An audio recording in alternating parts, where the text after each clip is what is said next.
మీరు ఎప్పుడైనా లోతైన స్నేహం ఆనందాన్ని లేదా ఎవరి అసూయ వలన కలిగే బాధను అనుభవించారా? ఈ రోజు మనం ఒక కథలోకి లోతుగా వెళ్తున్నాం. ఇది ఒడంబడిక సంబంధం అందాన్ని మరియు అసూయ విధ్వంసక శక్తిని చూపిస్తుంది.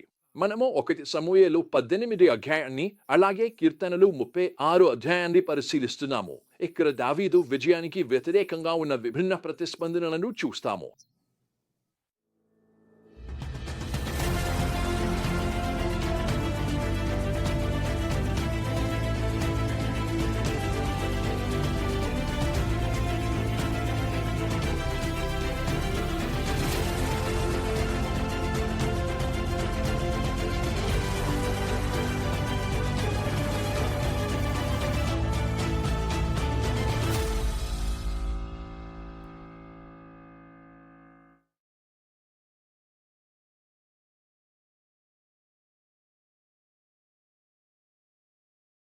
ఈ భాగంలోని ముఖ్యమైన సందేశం 1 సమూయేలు 18 గంటల 14 నిమిషాలలో కనిపిస్తుంది. ఆయన చేసిన ప్రతిదానిలోనూ ఆయనకు గొప్ప విజయం లభించింది, ఎందుకంటే యెహోవా ఆయనతో కూడా ఉండెను. ఈ వాక్యం ఒక లోతైన సత్యాన్ని వెల్లడిస్తుంది. నిజమైన విజయం మన ప్రతిభ వల్ల కాదు, దేవుడు మన జీవితాల్లో ఉన్నందువల్ల వస్తుంది. కానీ మనం చూడబోయే విధంగా విజయం మన చుట్టూ ఉన్నవారిలో విభిన్నమైన ప్రతిస్పందనలను కలిగించవచ్చు. మన కథ దావీదు గొల్యాత్పై గెలిచిన తర్వాత ప్రారంభమవుతుంది. దావీదు విజయానికి 2 పూర్తిగా భిన్నమైన ప్రతిస్పందనలు మనం చూస్తాము. మొదటగా మనకు సమూయేలు కుమారుడు యోనాతాన్ ఉన్నాడు. అతడు దావీదుతో వెంటనే మరియు లోతైన బంధాన్ని ఏర్పరచుకున్నాడు. యోనాతాన్ దావీదుతో ఆత్మలో ఏకమై అతనిని తనను తాను ప్రేమించుకున్నట్లే ప్రేమించాడని బైబిల్ చెబుతుంది. 1 సమూయేలు 18. ఇది సాధారణ స్నేహం మాత్రమే కాదు. యోనాతాన్ దావీదుతో ఒక ఒడంబడిక చేశాడు. దానికి ప్రతీకగా తన అంగవస్త్రం, జాకెట్, ఖడ్గం, విల్లు, బెల్టును అతనికి ఇచ్చాడు. ఈ చర్యకు చాలా లోతైన ప్రాముఖ్యత ఉంది. ఇది యోనాతాన్ ఇలా చెప్పినట్లే, నా వద్ద ఉన్న ప్రతిదీ, నా సంపద, నా శక్తి, నా స్వరూపం అంతా నీకిచ్చాను. ఈ ఒడంబడిక సంబంధం దేవుడు యేసు మసీహా ద్వారా చివరికి చూపిన తన్ని తానిచ్చే ప్రేమకు ముందస్తు సంకేతంగా నిలుస్తుంది. ఆయన మన కోసం అన్నింటినీ ఇచ్చాడు. ఇంకొక వైపు మనకు సమూయేలు ప్రతిస్పందన ఉంది. ప్రారంభంలో అతను దావీదును తన దగ్గర ఉంచుతాడు, కానీ అతని వైఖరి త్వరగా మారిపోతుంది. ప్రజలు సౌలు తన 1000 మందిని చంపాడు, దావీదు తన 10,000 మందిని చంపాడు అని పాడటం ప్రారంభించినప్పుడు సౌలు ఈర్ష్య అగ్నిలా మండిపడుతుంది. సమూయేలు చాలా కోపంగా ఉన్నాడని బైబిలు చెబుతోంది. ఈ పద్యము అతనికి చాలా అసంతృప్తిని కలిగించింది. దావీదుకు 10,000 మందిని కేటాయించారు, కానీ నాకైతే కేవలం 1,000 మందే అని అతను ఆలోచించాడు. ఇంకా అతనికి ఏమీ మిగిలింది? రాజ్యమే కదా. 1 సమూయేలు 18 గంటల 8 నిమిషాలు. ఈ ఈర్ష్య ఒక భయంకరమైన దానికి తలుపు తెరుస్తుంది.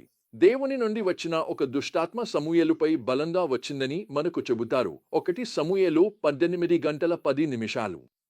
ఇది మనకు ఒక గంభీరమైన గుర్తు. మనలో ప్రతికూల భావాలను నిలుపుకోవడం మనల్ని చెడు శక్తులకు బలహీనులుగా చేస్తుందని. సౌలు యొక్క ఈర్ష్య త్వరగా హింసాత్మకంగా మారుతుంది. అతను దావీదును ఒక గేదెతో చంపేందుకు ప్రయత్నించాడు. అది ఒక్కసారి కాదు, 2 సార్లు. ఆ ప్రయత్నం విఫలమైనప్పుడు యుద్ధంలో దావీదును చంపించేందుకు పరిస్థితులను మలచేందుకు ప్రయత్నించాడు. కానీ ఈ అన్నింటి మధ్యలో దావీదు చేసిన ప్రతిదానిలోనూ అతనికి గొప్ప విజయము కలిగింది, ఎందుకంటే యెహోవా అతనితో ఉండెను. 1 సమూయేలు 18 గంటల 14 నిమిషాలు. ఈ కథన మధ్యలో మనకు కీర్తన 36 కనిపిస్తుంది. ఈ కీర్తనను దావీదు రచించినదిగా భావించబడుతుంది. ఇది ఆ కష్టకాలంలో అతని దృష్టికోణాన్ని మనకు తెలియజేస్తుంది. ఇది దేవునికి విరోధంగా ఉన్న దుష్టుల దుర్మార్గతను విరుద్ధంగా చూపుతుంది. యెహోవా యొక్క అచంచలమైన ప్రేమను మరియు రక్షణను ప్రతిపాదిస్తుంది. దావీదు ఇలా వ్రాస్తున్నాడు: యెహోవా, మీ ప్రేమ ఆకాశముల వరకు వ్యాపించెను, మీ విశ్వాసనిష్ట ఆకాశమండలము వరకు వ్యాపించెను. కీర్తనలు 36:5.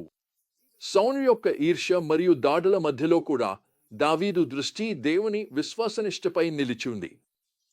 ఈ కథ మనకు సంబంధాలు, విజయాలు మరియు కష్టకాలంలో దేవునిపై నమ్మకాన్ని గురించి అనేక ముఖ్యమైన పాఠాలను నేర్పుతుంది.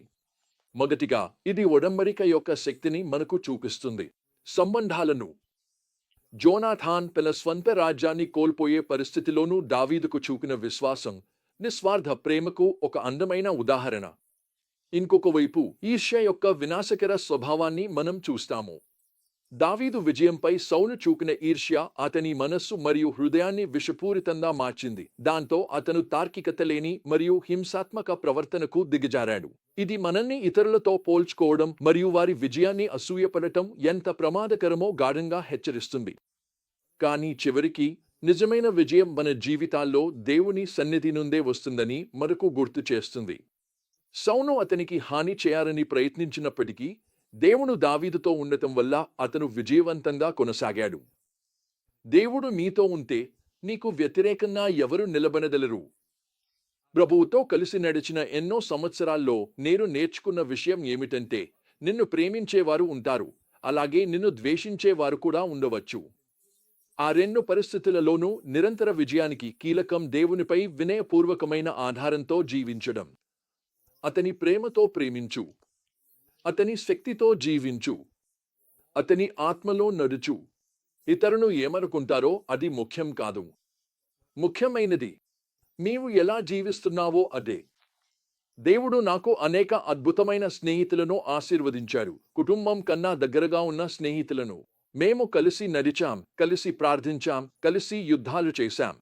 మరియు దేవుడు అనేక విజయాలను ఇచ్చాడు. ఆ యోనాతాన్ లాంటి సంబంధాల కోసం దేవునికి కృతజ్ఞతలు చెబుతున్నాను.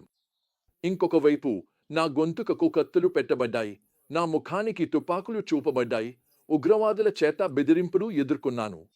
కానీ దావీదు కీర్తన 36:7లో రాసిన దానికి నేను నిజంగా ఆమేన్ అని చెప్పగలను.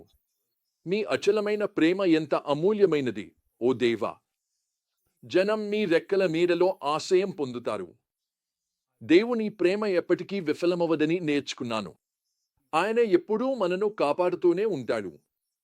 అయితే ఈ సత్యాలను మన జీవితాల్లో ఈరోజు ఎలా వర్తింపజేయగలమో? 1.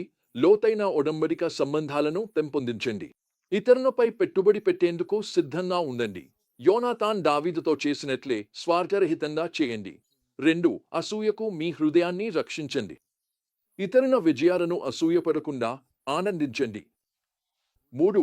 నిజమైన విజయం మీ ప్రతిభల వల్ల కాదు, లేదా పరిస్థితుల వల్ల కాదు, దేవుని సన్నిధి వల్లనే వస్తుందని గుర్తుంచుకోండి. 4. ప్రతి ఘటన ఎదురైనప్పుడు దావీదు కీర్తన 36లో చేసినట్లే దేవుని విశ్వసనీయతపై మీ దృష్టిని నిలుపుకోండి. దావీదు, యోనాతాన్, సమూయేలు కథ మనకు సంబంధాల శక్తిని గుర్తు చేస్తుంది, మంచి కోణంలోనూ చెడు కోణంలోనూ. ముగింపు సమయంలో మీ స్వంత సంబంధాల గురించి ఆలోచించండి. అందులోకి ఏదైనా అసూయ లేదా అసహనం చొరబడ్డాయా? గుర్తుంచుకోండి, మన సంబంధాలు దేవుని ప్రేమను మరియు విశ్వసనీయతను బలంగా సాక్ష్యంగా చూపగలం. ప్రతి ఘటన ఎదురైనప్పటికీ దేవుని అశ్రద్ధలేని ప్రేమపై నమ్మకాన్ని ఉంచమని నేను మిమ్మల్ని ప్రోత్సహించాలనుకుంటున్నాను. మరియు యోనాతాన్ లాగా మీ చుట్టూ ఉన్నవారికి నిస్వార్థ ప్రేమను చూపండి.